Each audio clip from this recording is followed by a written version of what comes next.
राजधानी दिल्ली के कोंडली वार्ड संख्या 193 में विकास कार्यों को लेकर क्षेत्र की जनता को मिली बड़ी सौगात। 9 करोड़ 20 लाख रुपए की विकास परियोजनाओं की सौगात मिली है। इस धनराशि से गड़ोली डेयरी फार्म, बी ब्लॉक एवं न्यू कुंडली क्षेत्र की जर्जर सड़कें और पार्कों का निर्माण कार्य और सौंदर्यीकरण जो है वो किया जाएगा। सोमवार दोपहर Rajesh Pilot park Gadoli dairy farm में आयोजित कार्यक्रम के दौरान इस विकास कार्यों का विधिवत उद्घाटन और शिलान्यास किया गया। शिलान्यास लोकप्रिय सांसद एवं केंद्रीय राज्य मंत्री हर्ष मल्होत्रा के कर कमलों द्वारा संपन्न हुआ। जनप्रतिनिधियों ने जताया आभार और स्थानीय जनप्रतिनिधियों ने इस महत्वपूर्ण पहल के लिए दिल्ली की मुख्यमंत्री रेखा गुप्ता एवं सांसद हर्ष मल्होत्रा का आभार व्यक्त किया। उन्होंने कहा कि यह परियोजना क्षेत्र के विकास में मील का पत्थर साबित होगी।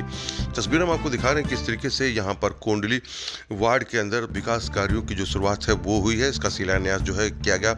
जो क्षेत्र के सांसद निगम पार्षद जो है वो यहाँ पर पहुंचे हैं। इस शिलान्यास से जहां एक तरफ क्षेत्र की जनता को फायदा मिलेगा तो वहीं आपको बता दें कि आम आदमी पार्टी के विधायक के कामों को लेकर भी यहां पर चर्चा हुई, क्योंकि किस तरीके से विकास कार्य जो है उस पर रोक लगी थी। इसको लेकर यहां पर जरूर उनके ऊपर तंज कसा गया कि आम आदमी पार्टी के विधायक के द्वारा जो काम है वो नहीं किए गए, जिसकी वजह से क्षेत्र में विकास नहीं हो पाया और क्षेत्र की जनता को मुश्किलों का सामना करना पड़ा। लेकिन दिल्ली में बीजेपी की सरकार है और बीजेपी की सरकार लगातार विकास के कार्य कर रही है। इसी कड़ी में कोंडली वार्ड संख्या 193 में भी विकास कार्य की जो शुरुआत है वो हो चुकी है, जिससे कि क्षेत्र की जनता को अब एक बड़ी राहत मिलेगी।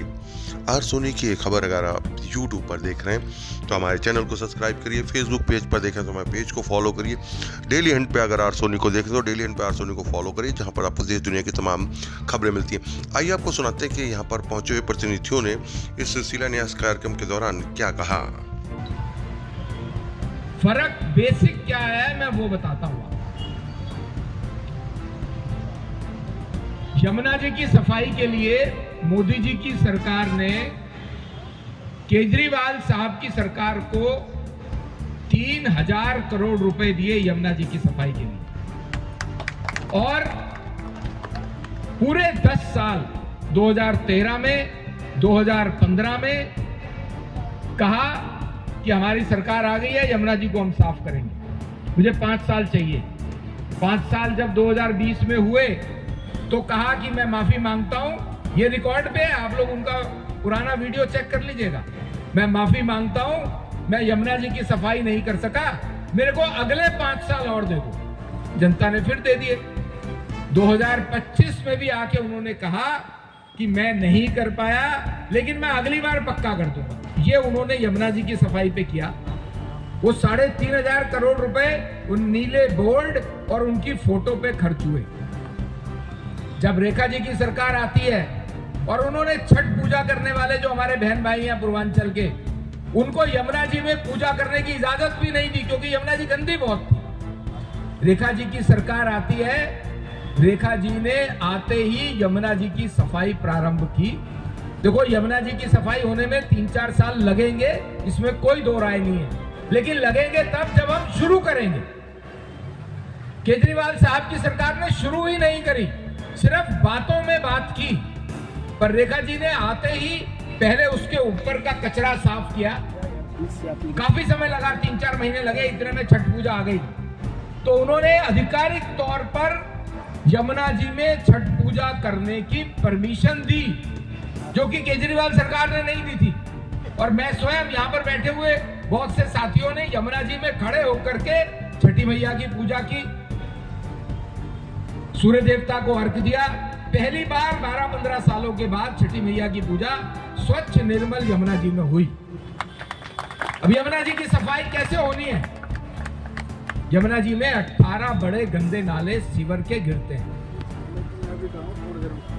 उन 18 नालों के मुहानों पर या थोड़ा पीछे जब तक CTP plant, treatment water treatment plant नहीं लगेगा, तब तक यमुना जी में साफ किया हुआ पानी नहीं गिरेगा। जो कि केजरीवाल साहब ने उस पर कोई प्लानिंग नहीं की, क्योंकि उनके मन में विकास था ही नहीं। उनके मन में तो वो पैसे का भ्रष्टाचार करना था, जैसे शराब घोटाले में किया। रेखा जी ने आते ही पहले ऊपर से यमुना जी साफ करी है और उसके बाद उसके ऊपर प्लानिंग करना शुरू किया है और 9,000 करोड़ रुपए इसके लिए मोदी जी की सरकार ने उनको दिया है कि आप अगले 4-5 साल में दिल्ली वालों के लिए यमुना जी साफ करके दो। उन्होंने प्लान बना लिया, उस पर काम होना शुरू हो गया। अब यमुना पार के अंदर जब खुराना जी की सरकार थी तो यमुना पार विकास बोर्ड बना था। आप लोगों से अनार सिंह जी को शायद ध्यान होगा, या और जो हमारे वरिष्ठ बुजुर्ग लोग बैठे हैं उन्हें ध्यान होगा। लेकिन शीला जी की सरकार रही, उन्होंने भी यमुना पार विकास बोर्ड में फंड देकर के काम कराया। अगर कांग्रेस ने कोई अच्छा काम किया तो उसकी बुराई नहीं करेंगे, लेकिन केजरीवाल साहब की सरकार आती है, उन्होंने यमुना पार विकास बोर्ड को भंग किया। विधायक को मैं कहना चाहती हूँ, तुम्हारी 7वीं साल चल रही है। आज मुनीश और मैं सांसद जी की मदद से आदरणीय मुख्यमंत्री जी का फंड करोड़ों में लेकर आए हैं। तो इतनी मिर्ची लग गई कि गाजीपुर पेपर मार्केट भेजा अपने बुजुर्गों को, अपने चेलों को, और बोरा भर के नारियल मंगाए। कल जब उन्हें पता लगा कि हम घड़ौली गांव की सारी सड़कें बनाने जा रहे हैं, क्षेत्र की जनता का सहयोग, साथ, समर्थन, आशीर्वाद आपने देखा होगा, तो आनंद फानन में सुबह 9:30 बजे ही जो मंडी से नारियल खरीद के लाए थे 5-6 जगह फटाफट फोड़ दिए। उन्हें यह भी नहीं पता कि 5-6 सड़कें नहीं बन रही, भैया के आशीर्वाद से घड़ौली गांव की 50 सड़कें बन रही हैं। अंकल आपने नारियल फोड़ा था, पिंकी गली से शुरुआत की थी, 50 सड़कें बन रही हैं। अभी ये भी नहीं पता कि कौन कौन सी सड़कें हम पास करवा के नहीं लगा रहा। क्षेत्र में नकली नारियल फोड़ने का काम करते हैं। शायद इसीलिए दिल्ली की जनता ने इन्हें सत्ता से बाहर किया है। इसलिए नापियों पापियों के साथ मैं पाप की भागीदार नहीं बनी और आज आपके समक्ष भाजपा के बैनर तले आपको सच्चाई बताने का काम कर रही हूँ। तो आप लोगों से ये गुजारिश है कि हमारी मेहनत को, हमारी सच्चाई को जाने, समझे और सच का साथ दें और ऐसे नकारा, झूठे, क्रेडिट चोर, बौखलाए और डरपोक विधायक से अपने आप को, अपनी पीढ़ी को, अपनी गलियों को बचा के रखें। सच्चाई आज आपके सामने है, तो ऐसे किसी झूठे नारियल फोड़ प्रोग्राम का हिस्सा ना बने, वरना फिर कोई नेता मन से काम करने में 100 बार हिचकेगा। कहीं ऐसा ना हो ये 2 बहनें उस नालायक विधायक की चालाकी की शिकार हो जाएं और आप बुजुर्ग बस सच को ढूंढते रह जाएं और तब तक बहुत देर हो जाए। पर मुझे उम्मीद है मेरी क्षेत्र की जनता बहुत अच्छे से सच्चाई जानती है कि 7 साल से काम नहीं हुए, 20-20, 25-25 साल हो गए उन सड़कों को बने, अब क्यों बन रही है? तो ऐसे खतरनाक आदमी से सावधान रहें, अपने क्षेत्र को बचाएं। और रही बात हमारी, तो अभी 1.5-2 साल बचा है। 9 करोड़ तो क्या चीज है, भैया का आशीर्वाद रहा तो 90 करोड़ भी लाके दिखाएंगे, क्योंकि हमारी सरकार विधायकों को 200 करोड़ रुपए फंड दे रही है। सांसद जी को जय श्री राम, जय श्री राम, जय श्री राम। मैं ये को जय श्री राम, जय श्री राम। मैं मुनीश की मेहनत को, भाई वीरेंद्र जी की मेहनत और मार्गदर्शन को दिल से नमन करती हूँ, जिन्होंने एक एक गली को चिन्हित कर भागदौड़ करके, भैया को तो दिल से सैल्यूट करती हूँ कि जिन्होंने अपनी बहनों के किसी भी काम को ये नहीं पूछा कि क्या ज्यादा जरूरी है, क्या कम जरूरी है, जो लेके गए तुरंत लेटर बनवा के हमें उसकी स्वीकृति दी, मुख्यमंत्री को पत्र लिख के। और किस्सा मैं आपको सुनाती हूँ कि काशीराम पार्क में एक हट बनी, वो बनाई एमसीडी ने। मेरे यहाँ काशीराम पार्क के सभी मेरे बाबूजी बैठे हुए हैं, तो जब उसका इनॉग्रेशन करने गई तो बाबूजी मैंने कहा था नहीं कहा था कि दिल्ली सरकार का है, हमारा फंड नहीं है, बना एमसीडी नहीं, कहा था नहीं कहा था, कहा था। उसके बाद क्योंकि एमसीडी मेरी काम कर रही है, मैं तो नारियल फोड़ के आ गई। अब बौखलाहट में विधायक जी इतना परेशान हो गए कि उन्होंने कल जो बोला वो ये भूल गए कि आप बोल क्या रहे हैं। उनके बोल थे कि निगम पार्षद आती है और नारियल फोड़ के चली जाती है और कहती है एमसीडी बना रही है इसलिए मैं नारियल फोड़ रही हूँ। तो भाई मैंने क्या गलत कहा? मैंने आपका नाम तो लिया है ना, भाई दिल्ली सरकार का फंड है, मेरा कोई फंड नहीं है इसमें। उसके बाद फिर परेशान होते हैं, फिर थोड़ी देर में बात बोलते हैं अगर ये मेरे फंड से नहीं बना तो मैं इस्तीफा दे दूंगा। अरे भाई क्यों परेशान हो रहे हो? मैं तो बोल ही रही हूँ आपका फंड है, मेरा तो फंड ही नहीं है। मेरे तो एमसीडी बना रही है तो मैंने उनसे कहा चल भाई श्री गणेश कर दिया, बना दो। इसी के साथ साथ बड़े परेशान थे, बड़ी होर्डिंग पोस्टर लग रही है, बड़ी होर्डिंग पोस्टर लग रही है। भाई जिगरा होना चाहिए इन काम के लिए, होर्डिंग पोस्टर के लिए जिगरा होना चाहिए। अगर काम किया है तो बताएंगे नहीं क्या? नहीं तो आपके जैसे आपी और पापी आएंगे, 4 आदमियों को पकड़ेंगे, नारियल फोड़ेंगे और निकल जाएंगे। अभी कह रहे थे कल अपनी लाइव में कि मेरे पास तो पैसा नहीं है, मैं तो 70 लाख नहीं दे सकता, मैं तो 7 लाख नहीं दे सकता, मैं तो 7,000 नहीं दे सकता। तो भाई फिर कह रही हूँ जिगरा होना चाहिए 7,000 देने के लिए भी और 70 लाख देने के लिए भी। आपको लगभग 1 लाख की सैलरी मिलती है, पार्षदों को सैलरी नहीं मिलती। अगर जिगर है तो अपने क्षेत्र के लोगों के लिए काम तो करा के दिखाइए। मैं राजनीति नहीं करना चाहती, लेकिन कुछ लोगों को जवाब देना बहुत जरूरी होता है। हमारे बहुत ही सम्मानित हमारे समाज सुधारक काशीराम जी का जन्मदिन था और उस अवसर पर यहाँ मूर्ति का अनावरण किया। हमारी पूरी टीम, अनार सिंह भाव जी की पूरी टीम ने आग्रह किया कि बेटा यहाँ मूर्ति लगनी है।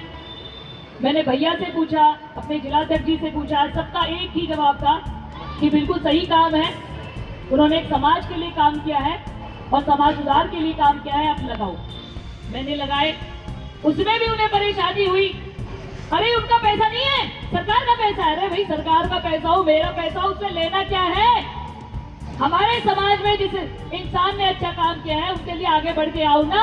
ये काम तो आपको करना चाहिए, लेकिन फिर भी आपकी छोटी बहन उन्हें जेड़ा क्षेत्र से निगम पार्षद ने किया है, उसकी भी आपको बौखला है, उसकी भी आपको टेंशन है। अब देखो बोलते बोलते कल इतना परेशान हो गए कि जोश जोश में कल बोले कि ये किसी के बाप का पैसा, ये किसी के बाप का पैसा थोड़ी ना है। आप एक सम्मानित जगह पे बैठे, एक सम्मानित सीट पर बैठे हुए, आप विधायक हैं, आप सांसद प्रत्याशी हैं, बाप तक क्यों जा रहे हो भाई? बाप से नीचे ही निपट लो, क्यों बाप तक जा रहे हो? और अगर आपकी भाषा में ही जवाब दूं तो बाप का पैसा तो और किसी का भी नहीं है, जनता का ही पैसा है। अगर सीएम डीएम से फंड से काम हो रहा है तो उसे बताइए ना, आप नारियल फोड़िए, हमें नारियल से परहेज नहीं है। और अभी नारियल की आपको कहानी बताऊं, मेरे एमआईटी के लोग बैठे बैठे ना यहाँ पे, कितने नारियल हमने फोड़ दिए, जबकि काम होकर कितना दिन हो गया। वहाँ जिम लग गई, वहाँ गजीबो लग गए, लोग आके कहते हैं कि दीदी नारियल फोड़ो, मैंने करने दो, ऐसी कोई दिक्कत नहीं, फोड़ेंगे किसी दिन, आप यूज में करो। तो हमें वो काम नहीं आते। अब एक और छोटा सा किस्सा सुना के फिर आगे मैं अपने जिलाध्यक्ष जी से आग्रह करती हूँ। भैया नहीं बताना पड़ेगा, भैया कल बड़े लंबे लंबे किस्से बता रहे थे। न्यू कॉलोनी में गए, अब न्यू कॉलोनी में पूरे जोश से गए, वहां जाके उन्होंने कहा हाँ भाई ये रोड बनेगी, यहाँ क्या दिक्कत है, यहाँ क्या दिक्कत है। एक महिला आई साइड से, आपका कुत्ता उठ गया? उसने कहा जी नहीं उठा। शांत एकदम, हाँ भाई अच्छा वो वाला नीचे है, नीचे नीचे है। फिर एक ने कहा भाई साहब कुत्ता उठा नहीं है।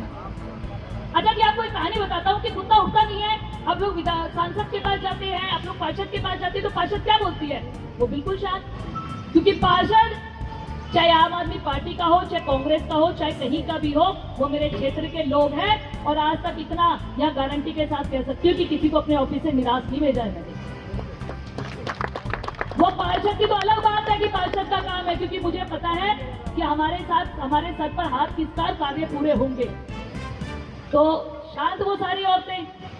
देखो जी ये पार्षद के पास गई थी और पार्षद ने कहा था कि कुत्ता उठाएगा विधायक उठाएगा। भाई विधायक क्यों उठाएगा, काम मेरा है, विधायक क्यों उठाएगा कुत्ता? गाय भी मैं उठाऊंगी, कुत्ता भी मैं उठाऊंगी। वो शांत। अब उन्होंने सोचा भी विधायक जो ज्यादा बौखला गए हैं, चलो कुछ और बताते हैं। 4 कदम और आगे गए, उन्होंने पूछा कोई समस्या तो नहीं है? एक महिला बोली जी सीवर भरे रहते हैं, पूरे दिन घर के सामने पानी जमा रहता है, बड़ा गंदा लगता है। अच्छा चलो कराएंगे, ऊंचा करा देंगे। भाई बौखलाहट में आप भूल ही गए, ऊंचा कराने से काम नहीं होगा, सीवर की सफाई कराने से काम होगा। इतने क्यों परेशान हो रहे हो आप? टेंशन क्या है? दिक्कत कहाँ आ रही है?